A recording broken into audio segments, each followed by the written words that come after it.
Welcome, ladies and gentlemen. If you've clicked onto this video, you have found the right channel. Ladies and gentlemen, we are here in the game zone. Two players enter, one will leave. Whose hands are going to cramp first? Who is going to run to the bathroom scared because they have nothing to say? We're going to find out here tonight. And so, ladies and gentlemen, we have an amazing match for us. We have Doug the Irishman versus James the Cleaner. Ladies and gentlemen, I'm going to be honest, I'm excited here. But before I move to our competitors, let's first go to the two fabulous judges below me who are going to be joining me in this adventure.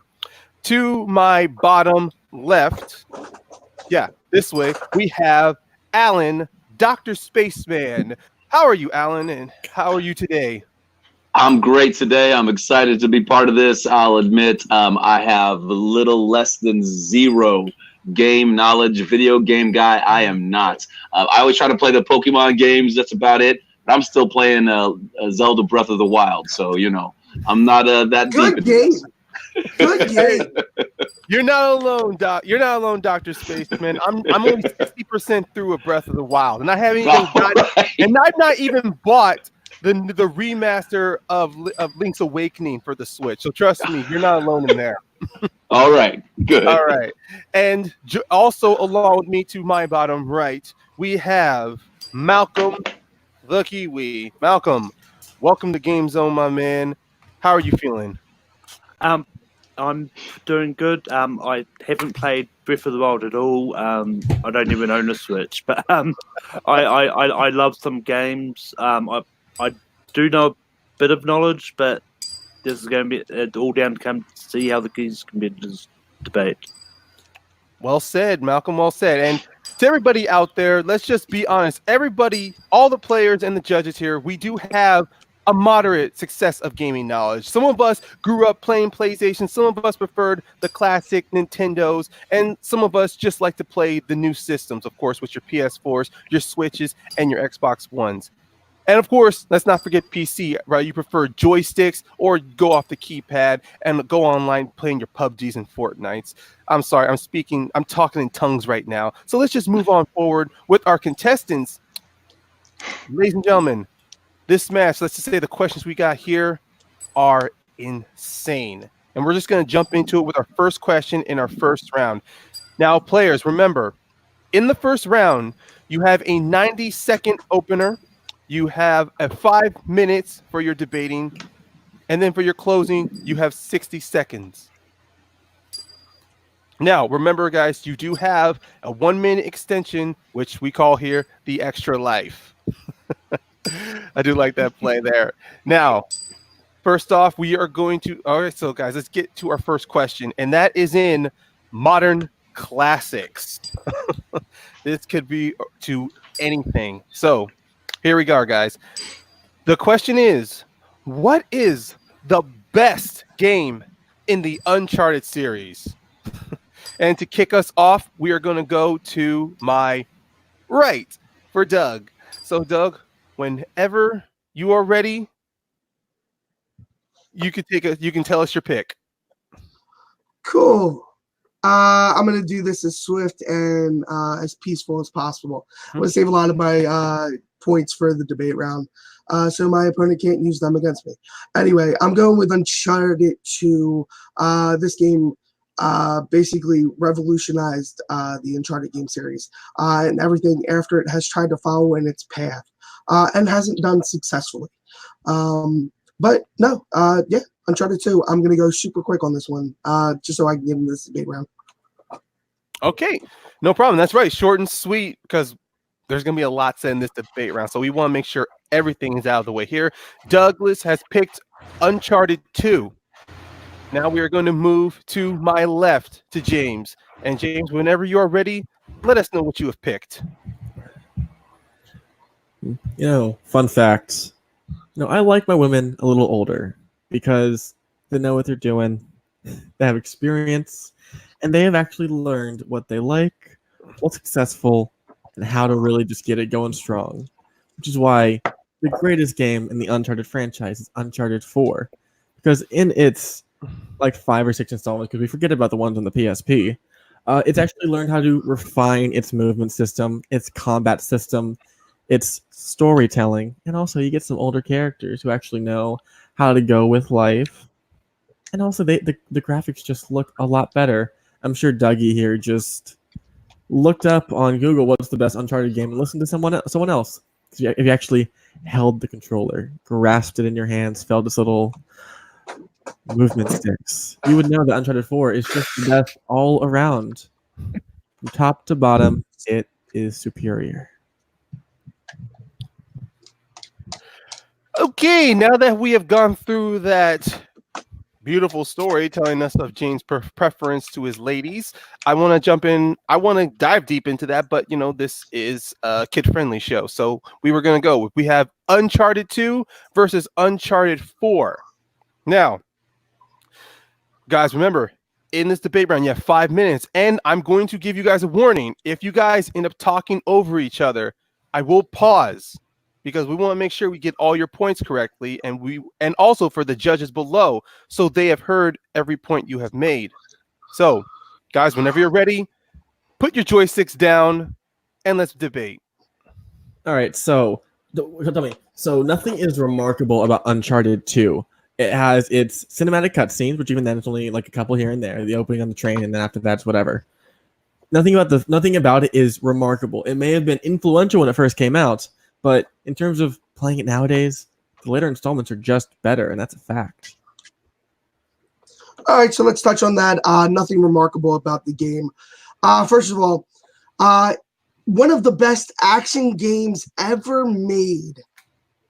Why? That's literally a quote given from the AAA experts that run any type of game out there. The reason it's one of the best games. All right, cool. I'm not going to be able to talk. All right, cool. The reason that it's talked about is because it's an iconic game. A snowy scene where Nathan wakes up snoozing, covered in scars. You don't know where you're going, and it tells a perilous journey the entire time. Nothing remarkable. You remember every storyline of that. The reason that your game works is because they cut out stuff from the other games that didn't work, and they went back to the Uncharted 2 game. Okay, so tell me the story beats. Tell me the big cutscenes or set pieces besides the train in the snow where it's falling to try to climb up. Just tell me, what are they? It's masterfully written. The pieces have more narrative part of the pie. It's a satisfying adventure with plenty of heart and unravels at a blistering pace, basically meaning that it moves at just a real smooth pace. Here's what I want to ask you, because since we're asking each other questions, why is your game so good? Could it be the fact that they took from the ability from another game like Last of Us to have anything, because it was released right after Last of Us and has a completely similar entire story arc, but Uncharted 2 was original, took itself serious. Okay, sure. So I'll get serious. First of all, you ignored my question. You didn't name anything else that happens in the game because it, in fact, is not remarkable. Second of all, just because it's later does not mean it's worse. Because yours is innovative does not mean it's better. Mine capitalizes on, again, the movement, the combat, and the storytelling. Nathan Drake dealing with his wife and coming to terms with the fact that maybe he shouldn't adventure anymore. Maybe he should enjoy settling down and having a family because that's what he really wants. And the conflict between if they can be married and happy when he still has that sense of adventure. That is great storytelling. You have Sully dealing with his age, and if he can even go on these world-spanning expeditions anymore. And then you have the supporting characters who, again, Zero Preparation, I forgot their names, but you have them, like, you have the pirate story of them, again, fighting for the Nathan Drake collection, but then fighting each other for who gets more of it, and then joining sides with Drake to fight against the other one. Okay. It's a constant back and forth story that keeps you engaged. What happens in Uncharted 2? Uncharted 2, it's got one of the best historians in it. Finding Marco Polo's treasure. You have Chloe convincing Nate that her ex-lover is out there to basically take the treasure, and they have to basically go and get it together. It's a game about being together and being able to do that. And you know what? You know what game took that? Last of Us. And you know what game your game took from? Last of Us. So if it's not original, how is it the best? So what you're saying is one of the greatest games of all time, The Last of Us. People copied maybe story elements from it, even though, again, They classic copied storytelling not only structure, story 7 types of elements, stories. they copied not only story elements, they copied bit by bit how to play with the characters. It was 1 brought minute, out by Naughty Dylan, Dog. 1 minute. It was brought out by Naughty Dog, who used the same techniques that they used in Uncharted 2 because it was so successful, and transferred it to PS4 and PS3 with Last of Us, which then brought it to Uncharted 4. So what you're saying is straight from Uncharted 2 to be Uncharted 4. Cool. I'm not denying that. I'm not saying it's better because of it, though. Just because yours came first does not immediately make mine worse. What works in one can work in another. And in fact, it works here, but better. Because it's adding the elements you have on top of everything else the characters have to go through. And on top of that, you add in the young elements that we saw in Uncharted 3. You saw a young Nathan Drake with his brother and them interacting with each other and building that story so you get a deeper sense of who Nathan Drake is. You're opening in the middle of nowhere. Sure, that's interesting. You get not only bits of who Nathan is in Uncharted 2, but you get a beat by beat who Chloe is, who is a quintessential character. Time, guys, that is time. All right, this was definitely picking up here, but this is only to dictate how the rest of this match is going to go. Now, we are going to, all right, guys, collect your thoughts. We are moving into your closing statements. Now, since Doug start with the opener, James, you will start off with the closing. Whenever you are ready, start. Just like an older woman, Uncharted 4 knows exactly what it wants and how to give it. It has the best story in the whole franchise, the best controls, the best action. The gunplay is fantastic. The arsenal of weapons is great. And the character depth is there. You're actually engaged in the story because you're aging with the characters. Now that we've played Uncharted 4 and we've grown up with them, we can feel the gray hairs growing and pulling down on the characters. Plus, something we forgot about, I have the entirety of Crash Bandicoot in my game. I have 2 games in one. It's one of the greatest games on the PlayStation and PS4. Now there's a remaster, but that's beside the point. If you want the peak of the series, you go to the finale where you can see everyone come together in a perfect culmination of character. If you want to live with Nathan Drake and Sully that you've been doing with the rest of the franchise, you do it here. There is no other way to experience Uncharted than the finale, where you can truly feel together with the characters. I concede my time. With 8 seconds to spare. Okay. He definitely packed in a lot in his closing statements here, but let's see how Doug will bring us home in this round. All right, Doug, whenever you are ready, you can start. Whenever you think about best games, you're thinking about innovative games, not games that are repeating same factors over and over. You wouldn't have 4 without 2. You wouldn't, not just because 2 came out first. You wouldn't have 4 without 2 because of the ability that Uncharted 2 did not just raise the bar for video game narrative, it punched it through the sky, sending shockwaves out through every other type of game that's in the field. It not only innovated its own franchise, it innovated others. Last of Us, you wouldn't have that game without Uncharted 2. Without Last of Us, you wouldn't have had Uncharted 4 because they took the same beat by beat points that Uncharted 2 had. It is a carbon copy. It may give you more narrative a little bit, but it doesn't give you the same feel as the first time that you're playing with Nathan and Chloe. Not to mention that train scene is one of the best scenes ever in a video game. Time, Doug, time. All right, definitely reeling us in there. It was a good closing argument from both. Good opening statements for you guys. So, to kick us off for the judging, I will move to Malcolm. Malcolm, what are your thoughts and who do you think who won your point? Yeah, this is tough. I heard a lot of good points from both competitors.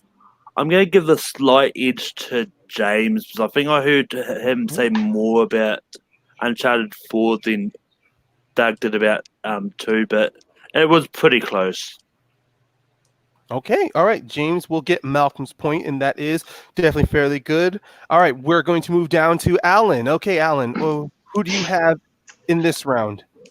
All right, it was. I like that you guys took different kind of approaches. Doug, you went for the innovativeness of the game and what it brought as far as controls and that kind of thing, which I appreciated.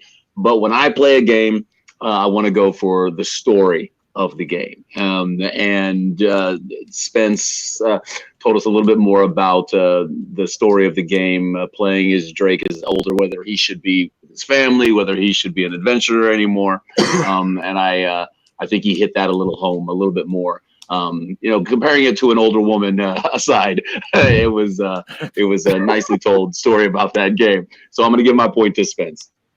Okay, it looks like James has both points, so he has won this round. We are moving on to the second question, and this one, I don't know, but I feel it might turn the momentum or it might keep James moving forward, depending on how the arguments fall down. So, question 2 falls into the category of JRPG. You heard it, people. JRPG. Pretty much the genre that pretty much dominates gaming, in my opinion. So, for the question, which JRPG game would you introduce to a friend, and how would you make him or her love the genre moving forward? Bit of a lot to say. So, even though there's two questions in this, but just to say once again, which JRPG game would you introduce to a friend, and how would you make him or her love this genre? So, James, you're opening up this round. Whenever you are ready, start one player. Keeping on this idea of characters in video games, the best thing to immerse in a video game is allowing you the option to both create relationship with your partners or other characters in the game, as well as the option of how to treat them, rather than one option of saying, oh, you have to treat this person like this. You're given a bevy of varieties of ideas of what is a person to you. And I think no video game series embodies that more than Persona. And you know what? Let's just pick the best one so I can end this quickly. Persona 5. Because there's a talking cat, you fight spirits, and you just take out bad people who don't deserve to live a good life. And I think that's a great time. Don't you? I mean, if you don't, I guess vote for Doug, I guess. Okay, he is stopping there. And to clarify to everybody, James's pick is Persona 5.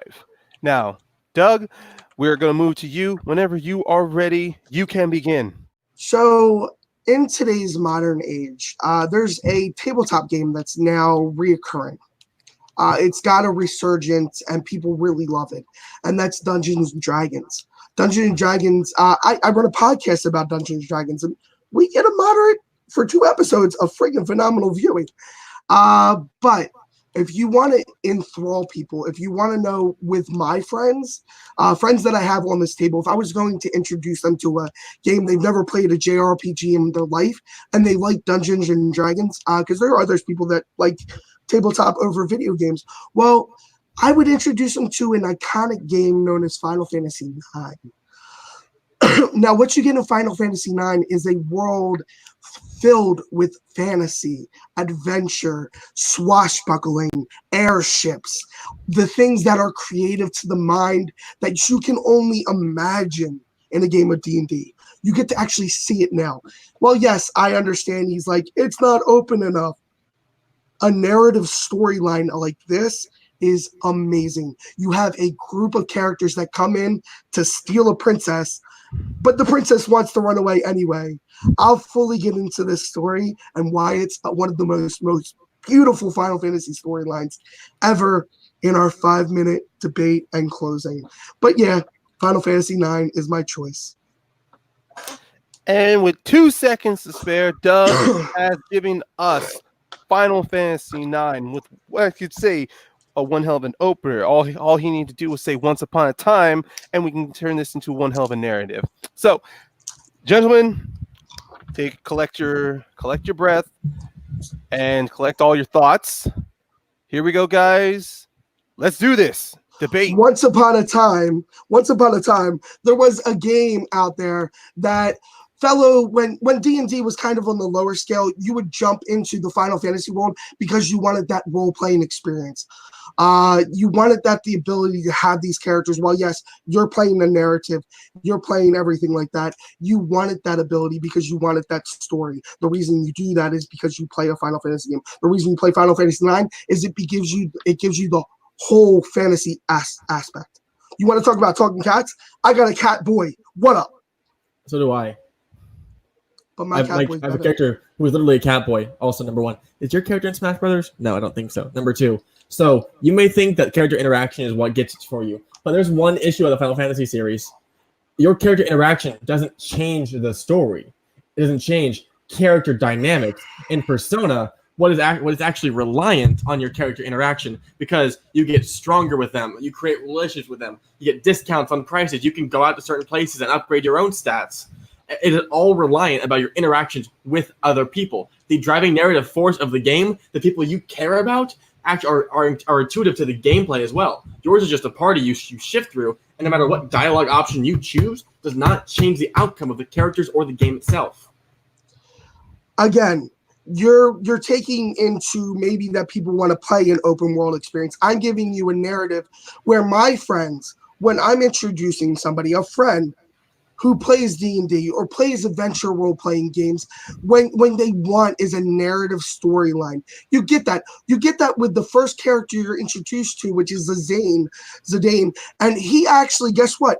He appears in a little game called Dissident Final Fantasy, which let you know it's like Smash Brothers, except with every Final Fantasy character ever created.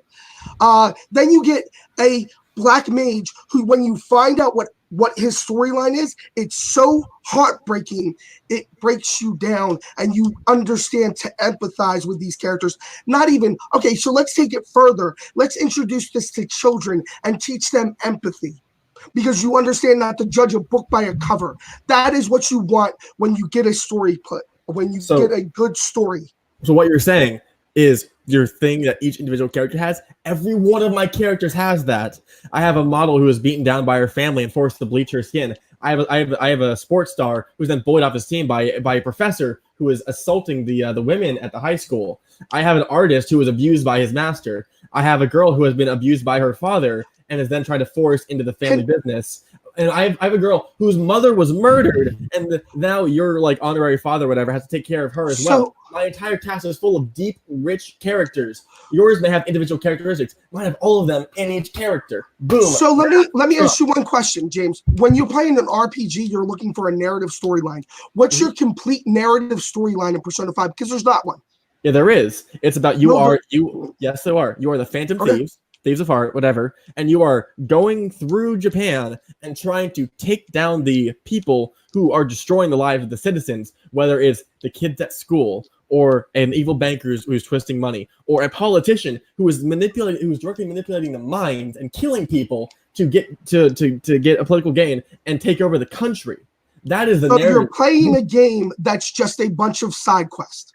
You're playing a game with no every game consistent. Is a side quest when you phrase it like no, that. It's not. No, it's not. There's a consistent storyline in Final Fantasy 9. So the consistent storyline. What's your consistent storyline? I'm asking you. It's set up in the beginning when Joker, the main character, is arrested by the cops. So you have to explain not only why did the Phantom Thieves come into existence, but is preventing the end of the universe, which is what every other, including your JRPG, 1 minute. That is my story. I have a full story. I have thorough characters, and because I haven't gotten into it, the gameplay. Because mine has endless replayability and a new game plus, because the spirits you have change your approach to every interaction in the game. Once you play this game, change the way you interact with the environment. Once you play this game, and I'm speaking from experience because I love role-playing games.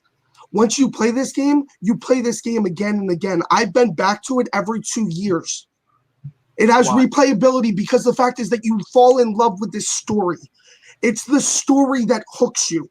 The story of a princess that isn't really a princess. She finds out about her real lineage. You find out about Zidane's lineage. You find out about Vivi's lineage. You find out about all these characters who become such quintessential parts of their journey. All the way from the beginning when you're acting and doing the things where you can mess up. Time, gentlemen. That is time. All right. I'm gonna be honest. Doug's getting the last word in both so far in these debates, but let's see if this will carry on into your closing statements, gentlemen. James, since you had the opening, Doug, you will begin the closing whenever you are ready. The question states, which JRPG game would you want to introduce to a friend, and how would it make him or her love the genre moving forward? When you look at the Final Fantasy games, those are the games that you introduce people to. The reason I chose Final Fantasy IX is because I didn't want to do a double repeat, but Final Fantasy IX is probably the perfect game to get anybody that loves role-playing games in general to love the ability to love JRPGs, because let's be honest, you wouldn't have your game if it wasn't for Final Fantasy. I hate to use that, but you really wouldn't. Final Fantasy, the series, is amazing. Final Fantasy IX holds up to this day. I continuously play it. It sparked my love of the franchise, and it brought me in. This is what you want. When you want somebody coming in, it's that. When you want a non-linear storyline with side quests, you play James's game. All right. With 2 seconds to spare, Doug, one hell of a story narrative you have painted us. James, let's see if you can bring us in. Try to level out the playing field here. All right, whenever you're ready. So, I want to use that one up. I mean, extra life. Oh, James is opting to use his extra life. Instead of 60 seconds, he now has 2 minutes to convince us, the judges, of why Persona 5 is the game to introduce to your friends. Whenever you are ready.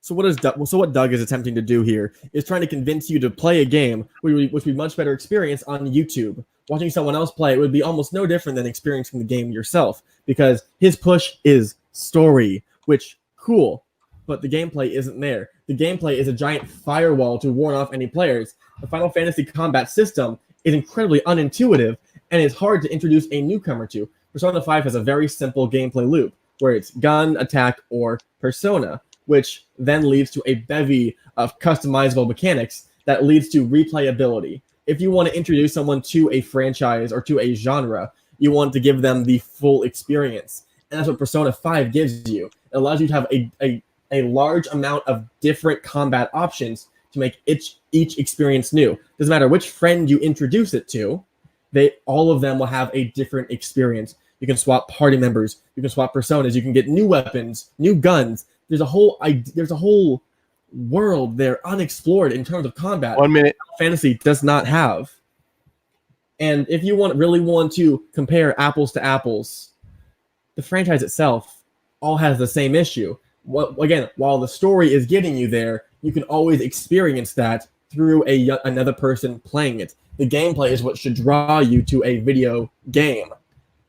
And just 9 doesn't have that. You could choose 7 or 6 or 10 or 12 or even any of the 13 versions. You just picked an unremarkable one. Every list I saw ranking Final Fantasy games didn't have 9 up high on it because it's just not that impressive. Your characters don't drive the story. Your story is on a train just going to a station with nothing to prevent it, turn it off, lead to a collision. It is just there to exist, and that's all it is. My game is driven by the story and the characters. It changes depending on how you interact and how you treat your characters. That is what drives someone to play a game, how they feel playing it. Yours doesn't have a feeling at all. Time. All right. Woo, really trying to bury Final Fantasy 9 here for James, but I'll admit these were both some great arguments, great opening and closing. Since I did not have a word to say for the first round, I will open and judge to see who gets my point now. Okay, reviewing through everything in my head, I think no matter how many times you both were talking about gameplay and pretty much pretty much of your answers, ultimately to me, I came down to of the questions itself, and edging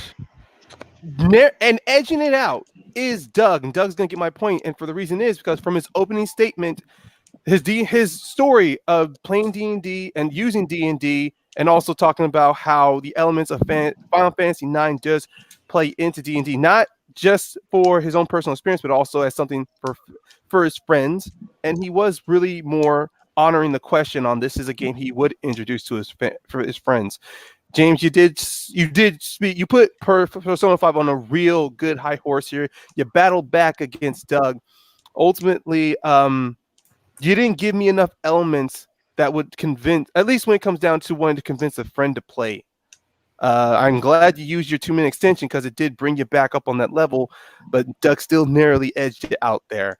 And so Doug's going to get my point, and we're going to move this down to Alan. Alan, who has your point? This was actually, guys, this was a great one. This was really good. You both pulled through for your game excellently.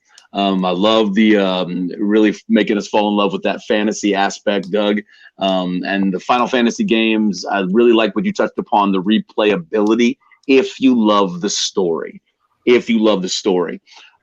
James hit you hard with the mechanics. The combat mechanics can be rather stagnant if you're not into that. So introducing a JRPG to a friend, I think Spence won with the talking about how the character interaction drives the story, drives the game. I think that really sold it for me. So I'm going to give mine to Spence. Okay, it is tied 1-1. Malcolm, this is going to go to you for the tiebreaker. No pressure here, but who gets the knockout punch here for this round? I mean, no pressure. You mean all the pressure, but I'm trying to be positive here because you could be different from us. This is a very subjective question. So, but this is definitely close. But I'm going to give the slight edge to Doug on this.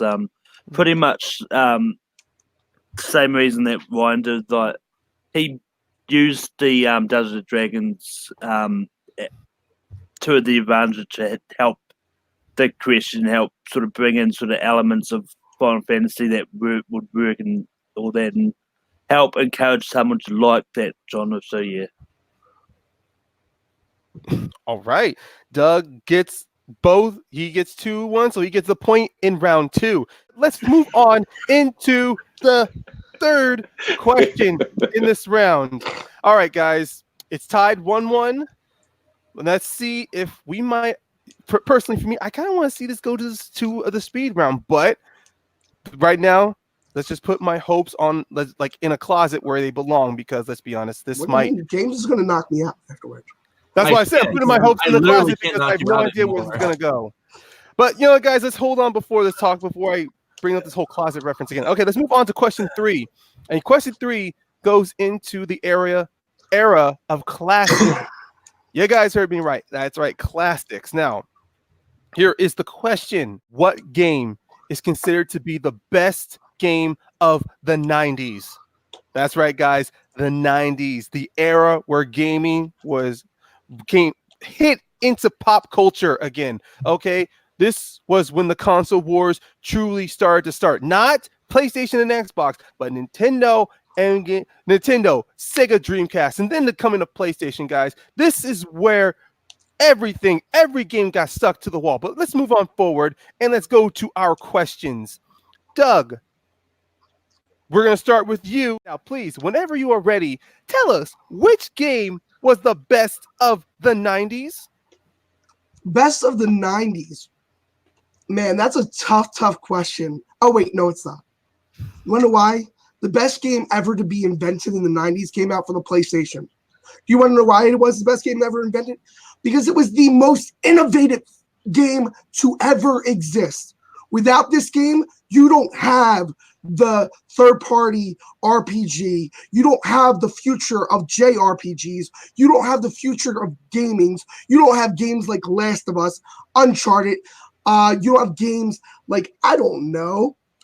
You might still have Super Mario topping the charts instead of being RPGs. I like Super Mario. But, come on. When you ask what is the best game of the 90s, considerably at the top of everyone's list. Everyone, not just one person. If you ask them the best game of the 90s, 1997's Final Fantasy VII. If you think there's anything that beats that, especially the game that he chose, well, you are mistaken. There was so much inventiveness, the characters, the story, the overarching story. And you want to talk about replayability? You play that game once a year. You want to know what's happening now? They're remaking it and adding so much more to it because there's still a lot that you need from it. But you get the perfect story in the original. Whew. 2 seconds to spare. Hot take coming in from Doug. Hot take. James, your opening. What is the best? What do you consider is the best game of the 90s? Whenever you are ready. It seems like Doug, me and Doug also just both. It seems like me and Doug both picked games that defined a genre. Mine didn't define. It created a genre. You know, one of the greatest things hitting the indie market nowadays, Metroidvania games. I've never played the Castlevania games, so let's put those to the side. You know what the greatest game of the 90s is? Super Metroid. You want to know why? Because it's a video game, not a story game or a big titty anime girl game. It's a game because you need gameplay. And that's what Super Metroid has. It has so much innovative and just weighty gameplay. Everything it does, the numerous weapon upgrades, the haunting score, the level design, the characters, even with the light story it has, it still draws you into the world and makes you want to never stop playing. The thousands of deaths you'll get make you want to beat the final boss even more. What makes a video game great is the idea that you can never put down the controller.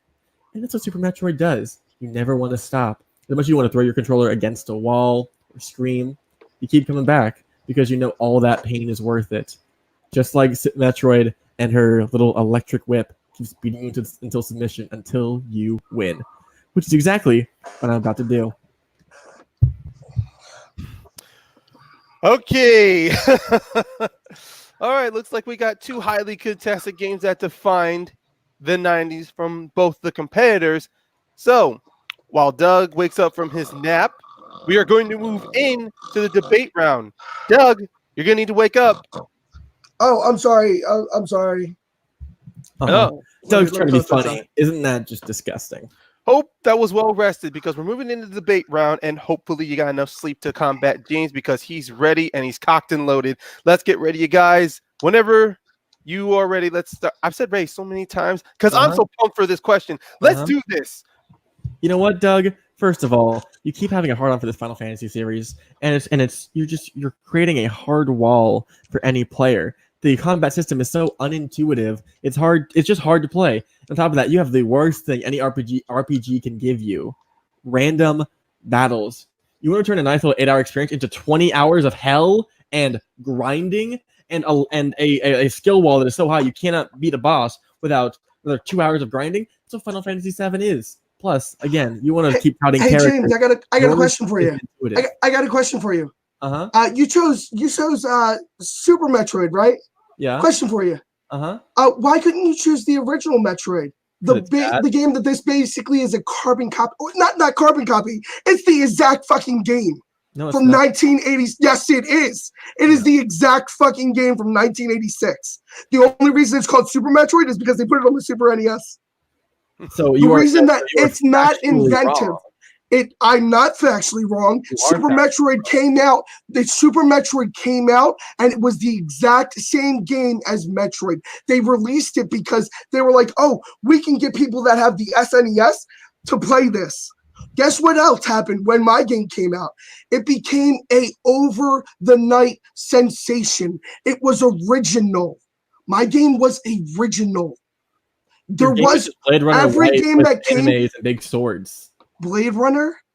You calling it Blade Runner? It's a typical dystopian sci-fi with uninteresting cardboard characters. Okay, cool. You have one character you care about, and he dies 20 minutes in. So what's the point? One character you care, Marlene, a character that you spend 5 minutes with 5 minutes in the entire freaking game, and you're worried about her the entire game because Cool. Big 5 minutes. Briggs is one of the best characters in this game, best side characters in this game.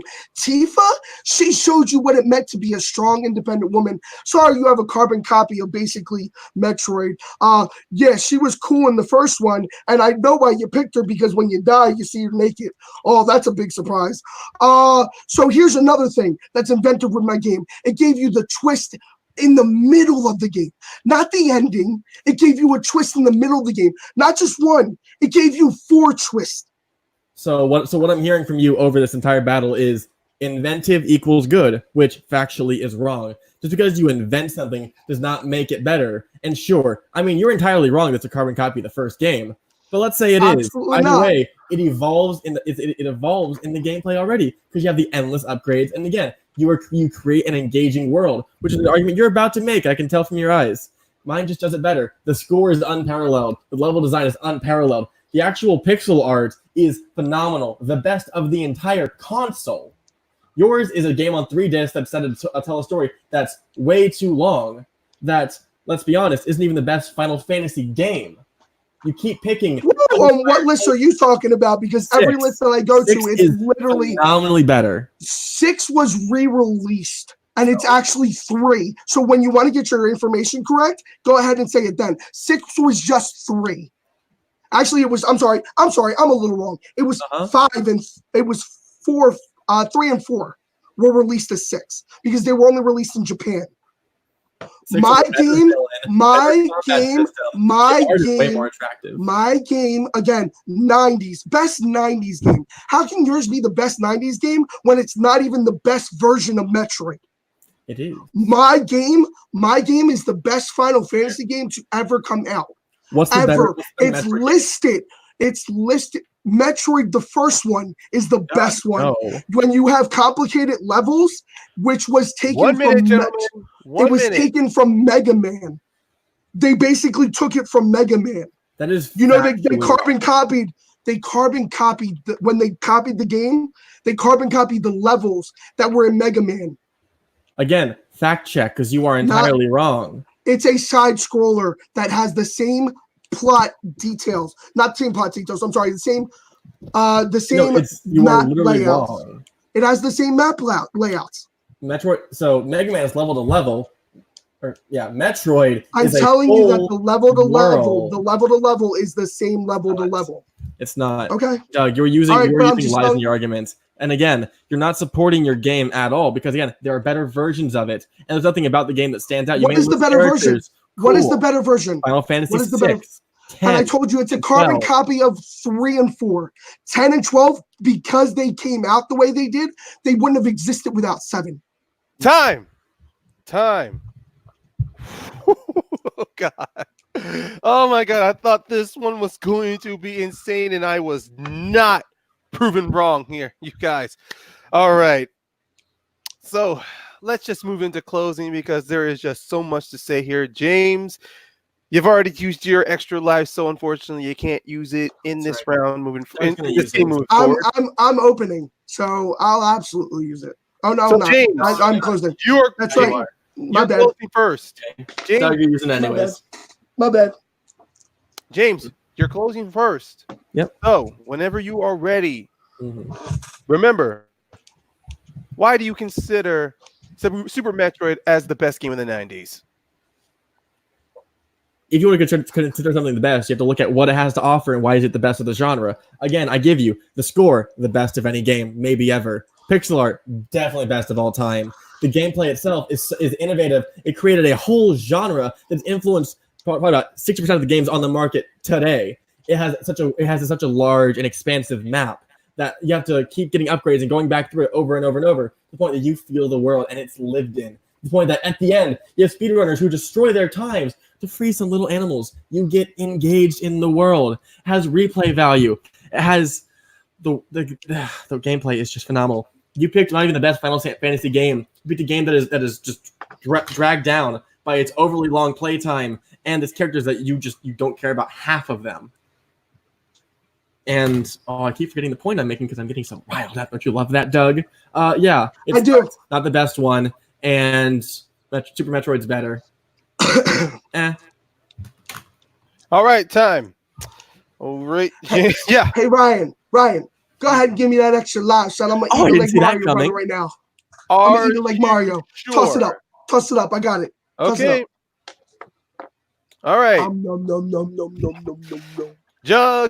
Doug is taking in that extra life. So whenever you are ready, Doug, please tell us in 2 minutes, within 5,000 words or less. I'm kidding. I'm not that good at word counts. Tell us why you consider Final Fantasy VII the best game of the 90s.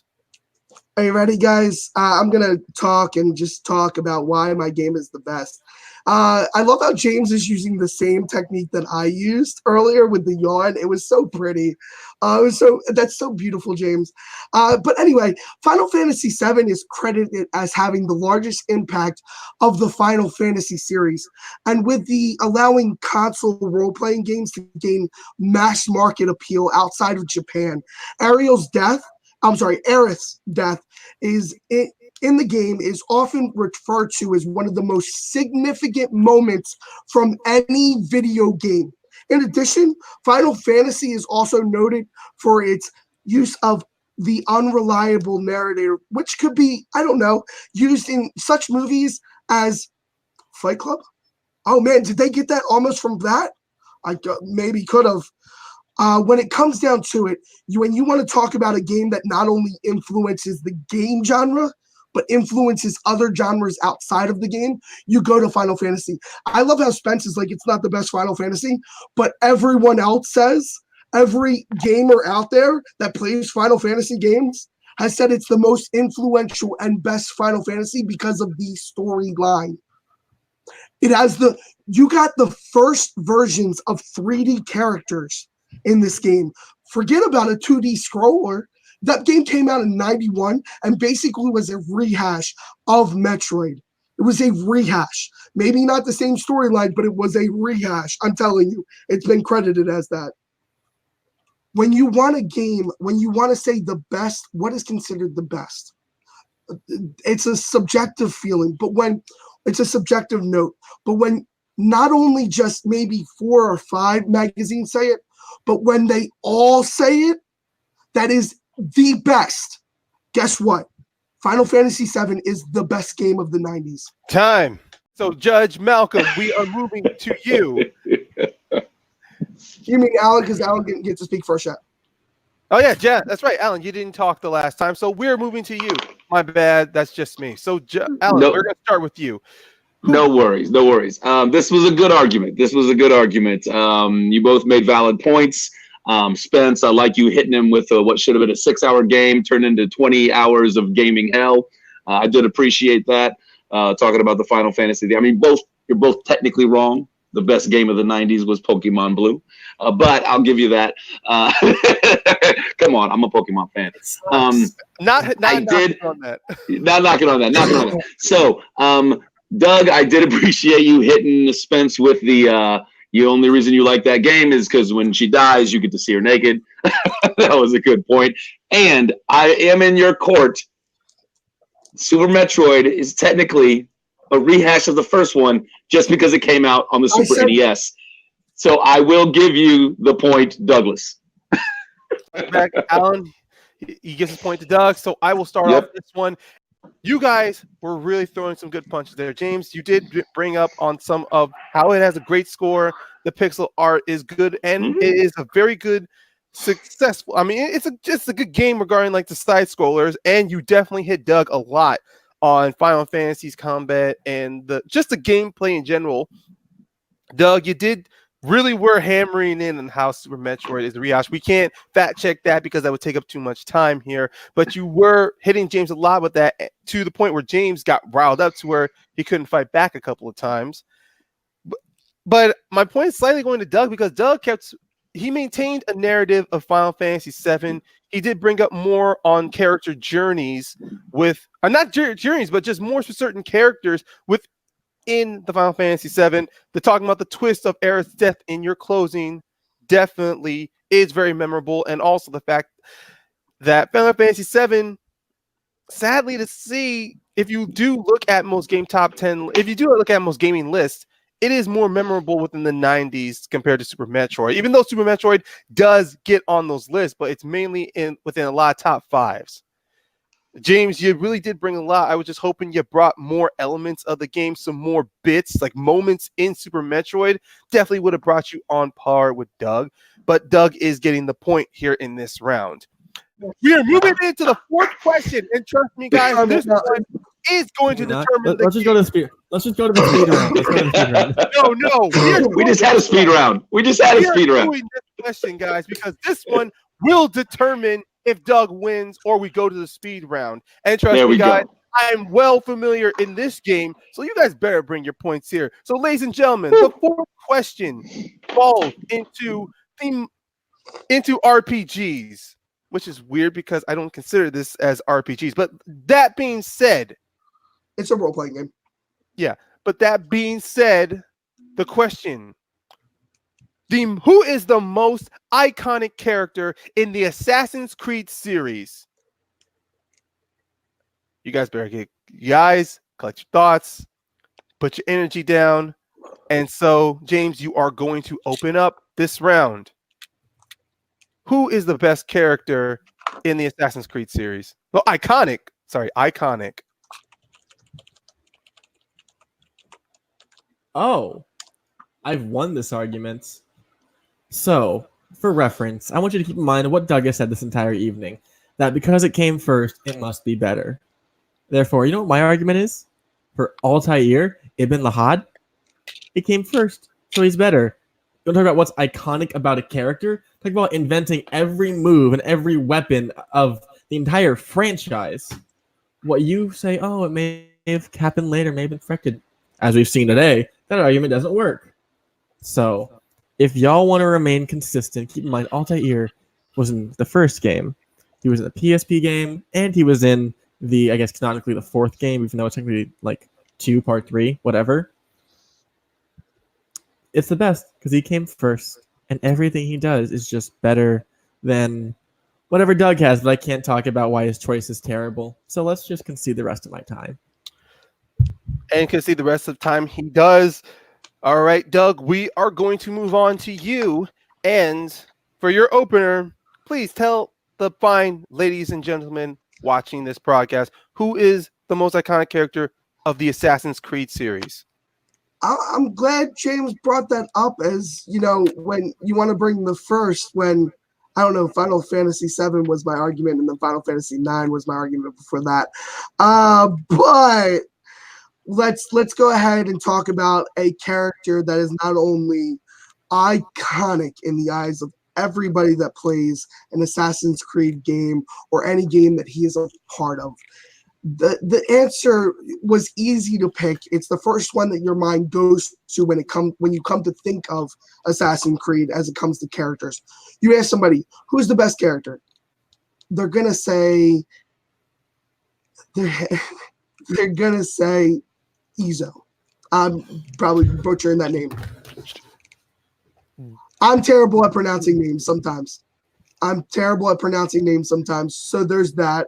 It's Ezio. I butchered his name. I'm sorry about that, but I'll explain again. I'll explain again why. When you first meet him in Assassin's Creed 2, there's something about his character that kind of draws you in. And then when you play with him in later games, you understand the character itself. And it's something that's broadened forward through each game that he's in. I think he's a character that's iconic because every fan knows him. I may have butchered his name, but you know what? He's still an iconic character. Okay. Competitors, James, keep your mouth shut until I start the debate round. Now, Doug comes out with a good opener here with the choices, and we have Altair versus Ezio. Now, this one is going to be intense. So, ladies and gentlemen, please sit down tight, grab your bottle of beer, and get your hidden blades ready because somebody is going to get stabbed tonight. So, not literally, but let's get started into this debate round. Gentlemen, whenever you are ready. You know what makes a character iconic? By doing things. You know what Ezio does? He just does things that Altair did. He copies what he exactly did. Because he's a later incarnation of the assassins, he copies his moves. So anything your character does, mine did first, and he made it iconic by the simple fact of he did it first. Can't be iconic when you copy. Here's where you're wrong. Iconic doesn't necessarily mean first, and none of my arguments actually said first meant better. I may have said it like once, but it wasn't actually like first means better. I just mean because you brought up other games that were before it, and I told you no, that game's better. Second off, just because somebody does something that somebody does, if they make it better, how does that not improve their iconicness? It's when you ask a fan about the game. When you ask a fan about the game, it's that character. Your character's not even mentioned on this. He's not. On what? On any list. What? I had to go and Wikipedia search him up to find out what game he was in. You also don't even know you don't know Ezio's name. So you probably Wikipedia okay, as well.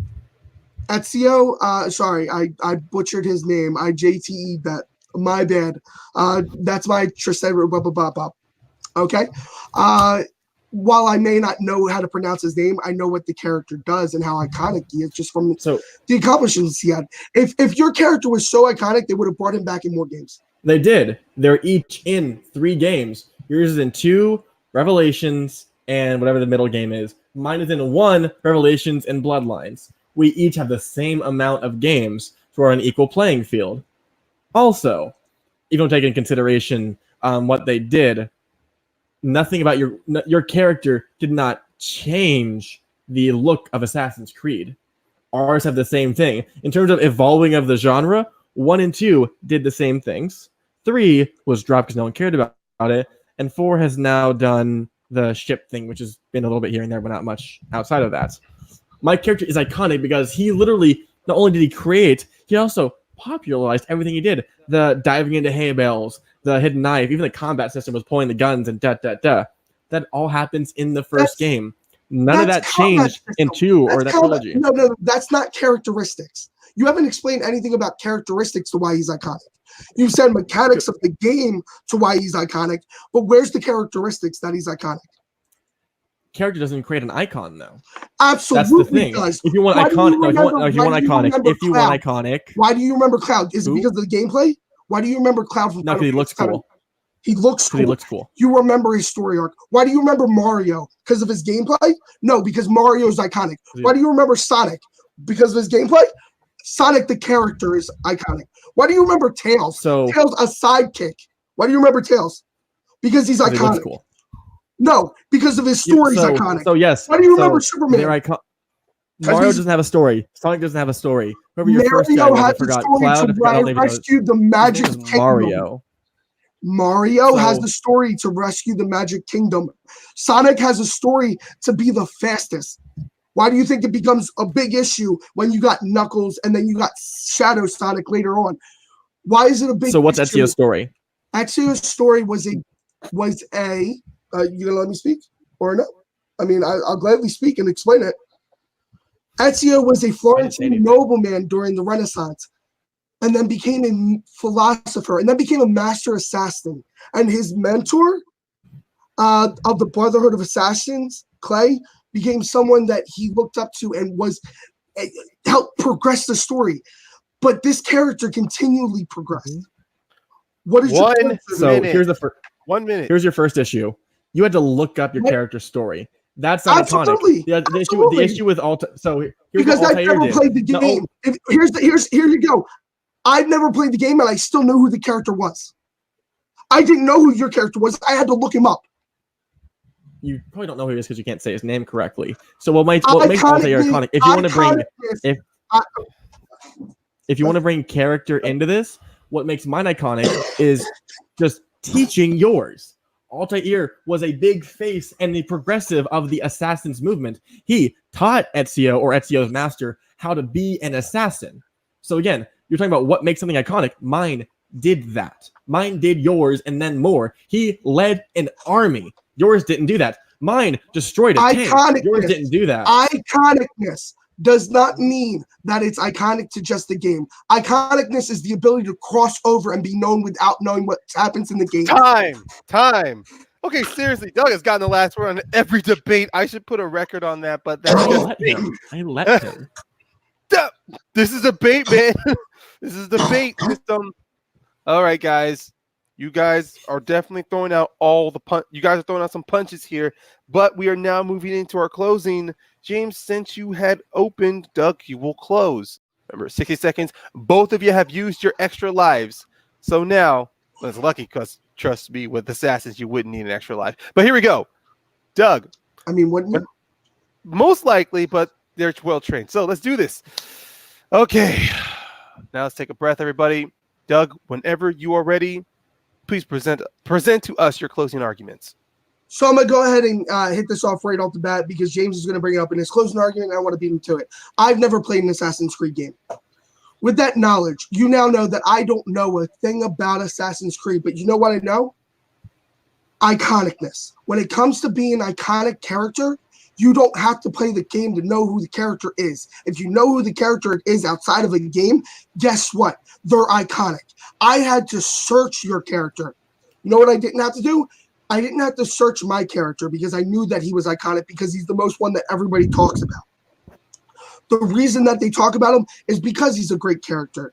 Yeah, I may not know everything about this character, but I know the fact is that he is iconic. Your character is not.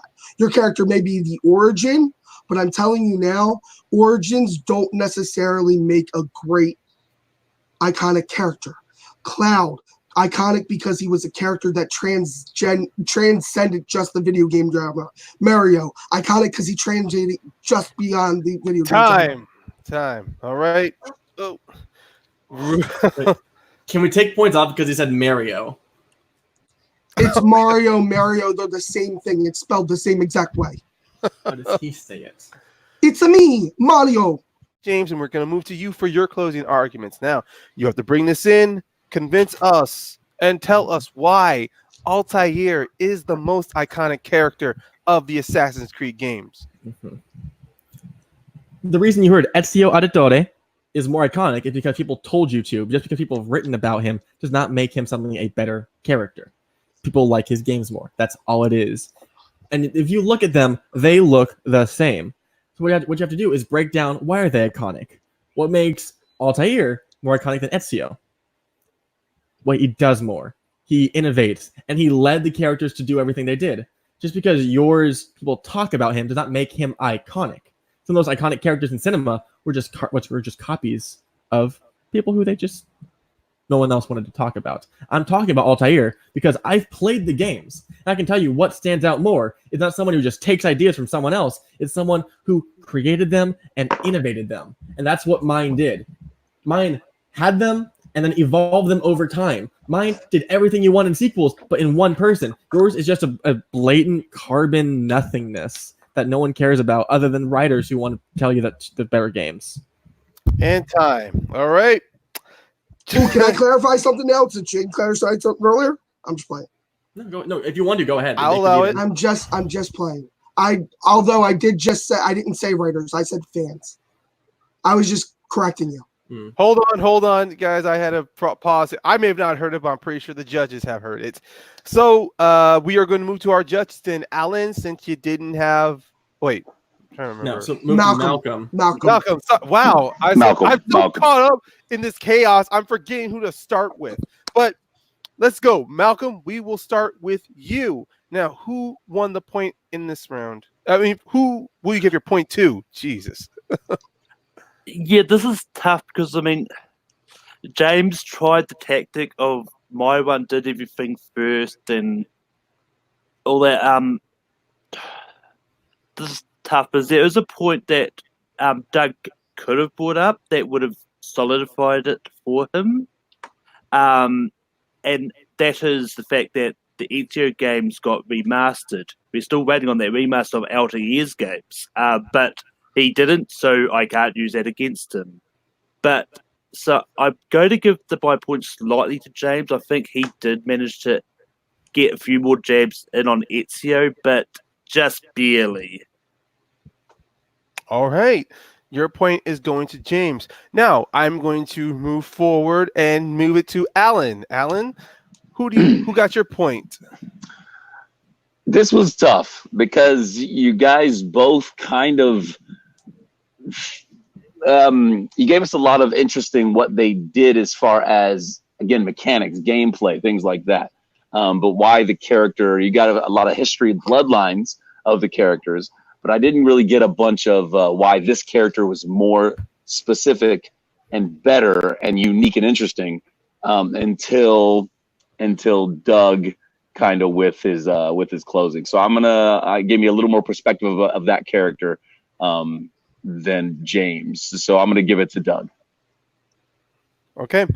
All right, so the point will fall on to me. And before I give my point, I'm going to step out for a second and give a slight fact check towards James. And your argument, when you said Altair kind of originated the gun bullet shot, technically that was only brought up in Revelations. But if you look at the game moving forward, it was brought up in Ezio Assassin's Creed 2 because he was the one who ended I up having didn't use that. it in my argument though, so it doesn't matter. Like I said, if I lie, it should be used against me. However, I do want to fact check that. I'm pretty sure that's wrong. No, I'm not. This is not going to be involved into my point system. I'm just doing a slight fact check. That's why I said I'm stepping outside. Mm-hmm. And just to give you guys the list of games, Altair was Assassin's Creed 1, Bloodlines, and Assassin's Creed Revelations, which was the ending to Ezio's trilogy, and Ezio's was Assassin's Creed 2, Brotherhood, and Revelations. Now, jumping into my judges, looking at both of your arguments, well, what I saw here was two different arguments here. Doug was talking about what made Ezio iconic, because the fact that Doug did say he openly admitted in his closing that he didn't play the game, but he knew of Ezio being iconic.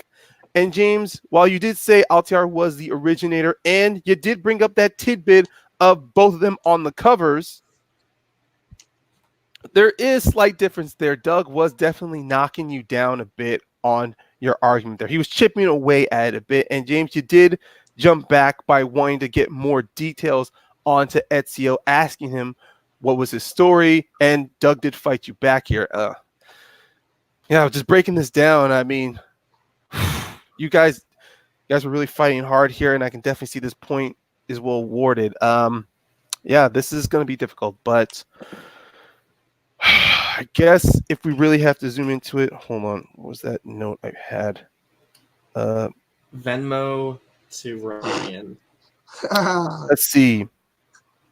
Yeah, the mechanics versus character. You did. That was one thing that definitely fell on you. James, you were bringing up a lot into the mechanics of what Altair did first. But Doug focused more on why Ezio was iconic, why his story did gravitate well to players, and also at the same time he knocked you on this part that you didn't bounce back from. He had to research your character. While I mean, in most situations you could have put in that same argument towards Doug too, and you could have laid into more on how Doug was unfamiliar. But he did say he only mentioned this in his closing argument, so I will not take that against you. But the fact that Doug did say in his debate that he had to look up your character and you weren't given much more to fight back against that, Doug is going to get my point, edging out by this much. That being said, Doug won this round, and your winner of looks like we have a disagreement here with Doug.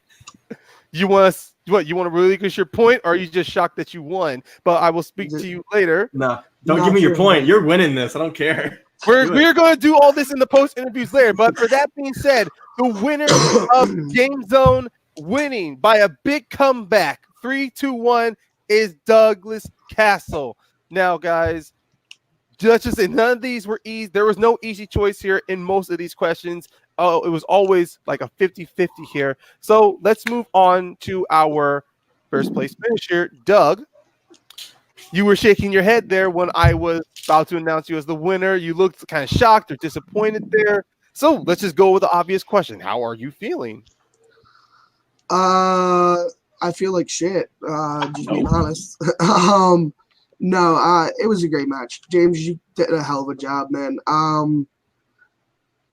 I haven't been feeling good for a while, and I kind of wanted to step out and not even be a part of this, and got this thrown on me like last minute. So I commend you, dude, for real. You put up a really good game. You battled most of my bullshit. And that's all really debate is. It's bullshit and persuasive. If you want to take it as this, I rolled a D20 and you rolled like a D19. So always bringing it back. I always bring it back. But James, you're a wonderful, wonderful competitor. I enjoy playing you. Yeah, you rolled a 4. It sucks. Sorry, man. I was just slightly more dexterous than you were in this match. It is GameZone, so I'll talk tabletop if I want. I just honestly, I enjoy playing video games. Do I enjoy debating games? Not so much. But I'll debate anything, anytime, any place. Even if my back's up against the wall with the points down, I'm still gonna fight, even if I'm hurting. All right. And I'll be honest, yeah, you and James really had really some good heated conversations. And like I mentioned before, and it's pretty much 3 out of the 4 questions here were all like very close. You edged out like slightly, showing just how good a competitor James is. You will be moving. I mean, you have won this match in GameZone. I mean, moving forward in GameZone. I mean, is there anything you want to say to your future opponents, or whenever you do get a match down the line? I retire. You retire. Have a good night. Okay. Don't want to play in GameZone. I listen. I told everybody at the beginning I have a lot on my plate. I didn't want to play in GameZone. I did this match as a courtesy, but no, I am not playing GameZone. So I'm retired from GameZone. There's only one league that I want to play in, and the commissioner of that league is sitting in this chat right now. So, James, if you want to ever spar and just work on shit, I'm down to help you out in this league, man, because you're a hell of a debater, dude. Yeah, but there's nobody that I really want to face because I don't want to face anybody in this league because people know more about games than I do sometimes. Stick me in a TV debate, stick me in a movie debate. Hell, I'll even do a nerd fight debates, even though I'm the commissioner of that league. Because I don't think that Princess Bride is not a fantasy movie. Alan, can you? Yep. We're hearing like the wind behind you. So yeah, just a quick jab at Alan. I don't think Princess Bride is not a fantasy movie. No, Jesus. But shut up, Spence. It's a fantasy movie. No, I'm agreeing with you. It's not a fantasy movie. All right. No, what I'm saying that it is. Alan doesn't think it is. Anyway, Spence, I will beat you like I just did. Just play. All right. Okay, guys. All right. Wise, some very good words from Doug. Now, let's move to our second place finisher in here. And James, Jesus, I swear, if these are, I mean, like I said before with Doug, every question, most 3 of the 4 questions were close decisions here. With the outcome of this match, James, was there's certain areas you felt that you could have did better in, or certain where you could have used your extra life, like strategically better at? Honestly, no. I thought I played a pretty good game. I know Doug was doing pretty well at getting in my head and getting me all riled up, so I couldn't form logistical arguments. That was a good point. Honestly, I think this all came down to the last question, which I don't think is legitimate because there really is only one answer.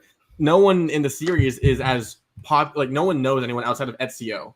Desmond after Miles, Altair, it's Edward Kenway. No one likes Desmond. The question is the most iconic character. Yeah. Just saying. I think it's a very clear cut. Other than that, great game. I'm surprised I got that first point, honestly. And yeah, dude, Doug kicks ass, and I love to see him more in other leagues. Not necessarily in GameZone, he doesn't want to, but I've got to keep my eye on him for Battlegrounds now because he knows how to get in my head and screw with me. But yeah, hit that last question. Maybe I'll see you in the actual tournament. Well, no, you won't. I already lost because of this guy. You fucking Hawaiian dude. Jesus. Already, you're starting to attack judges. Jesus, man. I've lost twice to Alan. You're dead. Hey, man, I got myself an 0-3 in my rivalry against Matt Beer, and I'm not trying to drag my balls up. Well, don't get drunk next time, dumbass. Hey, Don't question how I debate, okay? If I want to chug half a bottle of whiskey to prep myself for a match, I will do that.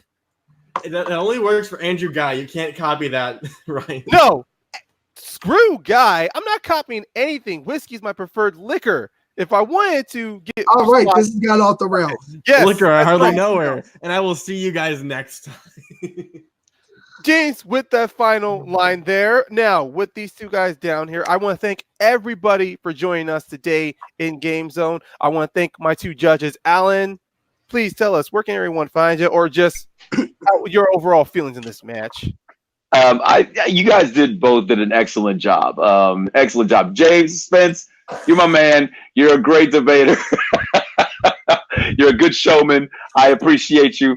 But I got to be honest. I got to judge fairly. Your dance moves we'll talk about. But other than that, you did great. You did great. And Doug, you're my guy. You brought me into this. You're always good at entertaining. Your arguments were very good. And you guys both have an up on me. You guys both got one up on me on games because I don't know nothing about games. Because clearly, if my Pokemon Red is my favorite game or Blue, whichever one it is my favorite one, I got a long way to go. All right. Good job today, gentlemen. All right. Thanks, words from Alan. And we're going to move on to our next judge, Malcolm. Your overall feelings. Great having you on board here. Just overall feelings of this matchup. How was it for you? Yeah, I thought it was a good match. But I do have something to say. I think James needs to learn to respect the judges. I would have challenged James to a Game Zone match. So here's what I'll say, Malcolm. I can kick your ass in movie trivia. I can kick your ass in geek movie trivia. And I can kick your ass in any division in TMG that you want to face me in. You know what? If you want to fight the wolves, go ahead. You're just meat to me.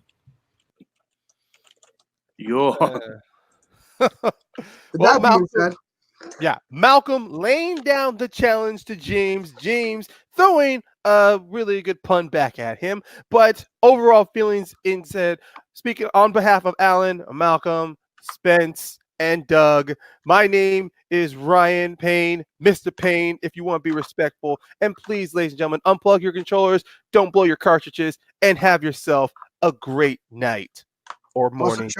Also check out Transvail, which has James and Malcolm. Watch me be useless. Yay. Yeah, it's fun. All right, guys. Have a good night. Yeah.